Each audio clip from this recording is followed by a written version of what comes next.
Hello दोस्तों, देखिए कल जो रिज़ल्ट आया हुआ है सम्मिलित अवर अधीनस्थ सेवा सामान्य चयन का, जिसमें 672 पद थे, जिसकी कटाप जो गई हुई है, तो ये आपको दिख रहा होगा कटाप यहाँ पे।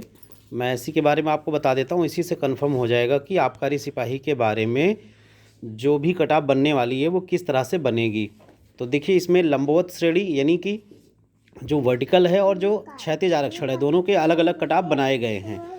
तो ऊपर देखिए लंबवत यानी जो वर्टिकल आरक्षण होते हैं उसमें अनारक्षित की जो कटाप गई है 299 गई है, अनुसूचित जाति की 277, अनुसूचित जनजाति की 253 और अन्य पिछड़ा वर्ग का भी 299। तो अनारक्षित और अन्य पिछड़ा वर्ग का 299 यानी दोनों के समान हैं। इसके बाद आ जाइए आप क्षैतिज यानी हॉरिजेंटल जो कटाप होता है, जिसमें स्वतंत्रता संग्राम सेनानी के आश्रित, विकलांगजन और भूतपूर्व सैनिक और महिलाएं ये लोग आती हैं।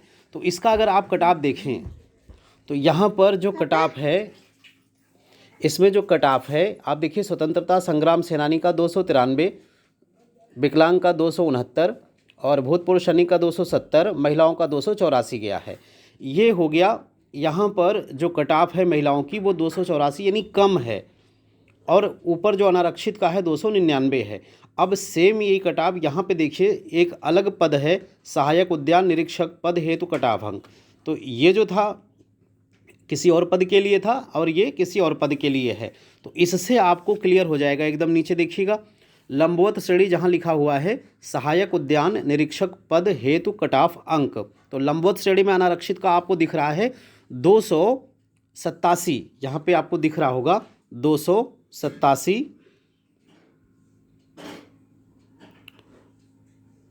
ये है 287।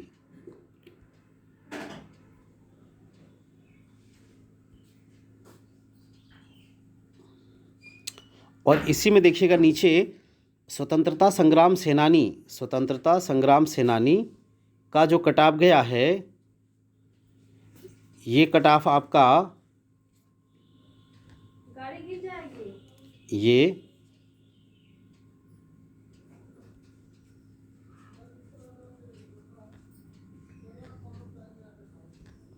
इस कटाफ में क्या देखना है आपको, अनारक्षित का 287 गया है, स्वतंत्रता संग्राम सेनानी का 297 गया है।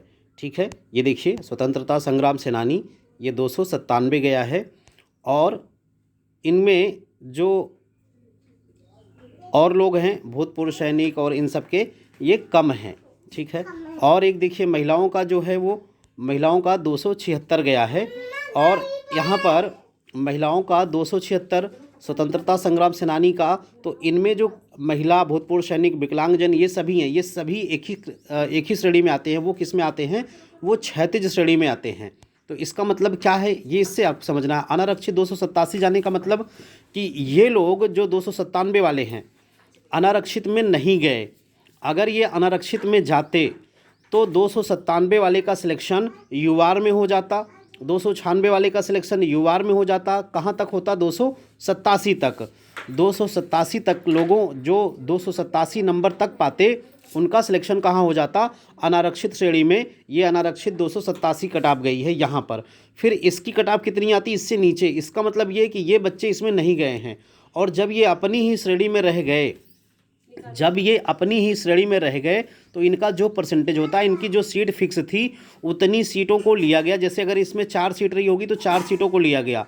अब हाईएस्ट जो पाया होगा और चौथा बच्चा जो होगा उसका 297 था, तो नीचे वाले से मेरिट बन जाती है। तो 297 नंबर ये मेरिट बन गई। इससे क्लियरली एकदम साफ है कि जो पहले मैंने बताया हुआ था कि क्षैतिज आरक्षण का यही मतलब है कि ये लोग ऊपर जंप नहीं कर सकते, यानी ये यूआर कैटेगरी में नहीं जा सकते। तो इससे ये कन्फर्म है कि यूआर कैटेगरी में लोग नहीं जा सकते। जैसा कि मैंने एक कटाफ संभावित रूप से बताया था, जैसा बार बार लोग पूछ रहे थे अगर ऐसा होता है तो कटाफ क्या जाएगी, तो पिछला जो वीडियो मैंने डाला था वो जो सभी लोग पूछ रहे थे कि अगर ऐसा होता है तो उस संदर्भ में मैंने बताया था कि यदि ऐसा होता है तो, जबकि यहाँ से एकदम कन्फर्म है कि स्वतंत्रता संग्राम सेनानी के लोग यहाँ पर उसमें जंप नहीं किए, जबकि इनके नंबर उनसे ज़्यादा हैं।